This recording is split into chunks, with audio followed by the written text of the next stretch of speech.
एक लड़का अपने पिताजी के साथ अपने मामा जी के घर जाने के लिए तैयार कर रहा था। ऐसे ही भीषण गर्मी का दिन था।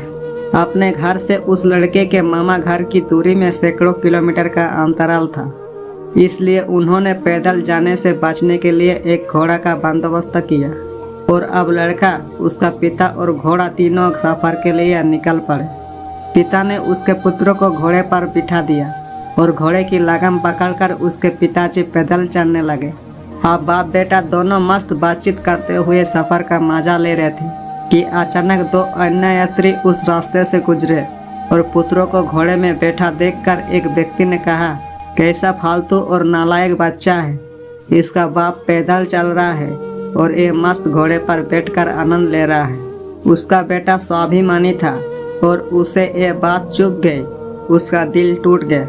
वो फौरन घोड़े से नीचे उतरा और अपने पिताजी से कहा, बाबूजी आप आकर घोड़े बैठ जाइए, मैं पैदल चलूँगा।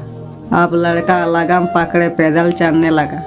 कुछ दूरी तय करने के पश्चात जब वो लोग एक गांव से होकर गुजरे तब गांव के लोगों ने उसके पिताजी का उपहास करते हुए कहा कि कैसा बाप है जो खुद घोड़े पर आराम से बैठा है और बेचारा उसका बेटा पैदल चल रहा है। इन बातों को सुनकर उसके पिताजी को बहुत दुख लगा और वो भी घोड़े से उतरकर पैदल चलने लगा। अब दोनों बाप बेटे पैदल चल रहे थे।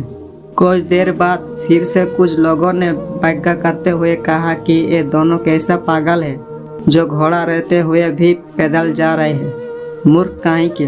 अब दोनों फिर उलझन में पड़ गए कि क्या किया जाए। फिर दोनों बाप बेटे एक साथ उस घोड़े पर चढ़कर आगे की दूरी तय करने लगे।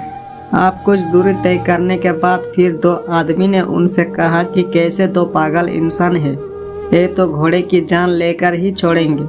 इन लोगों को शायद घोड़े को मारने की ही इरादा है।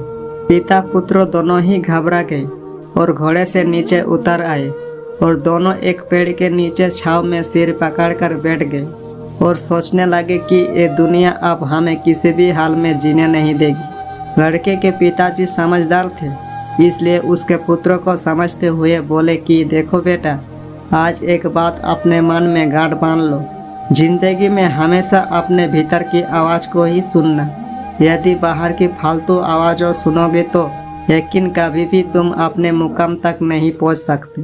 जीवन में आपको कदम कदम पर टांग खींचने वाले और आपके मार्ग में प्रतिरोध डालने वाले कोई लोग मिलेंगे, लेकिन जो व्यक्ति सफलता प्राप्त करना चाहता है उसे उन रुकावट भारी बातों को साइड में लगाकर ही आगे बढ़ना होगा, तभी आप अपनी मंजिल तक पहुंच पाओगे।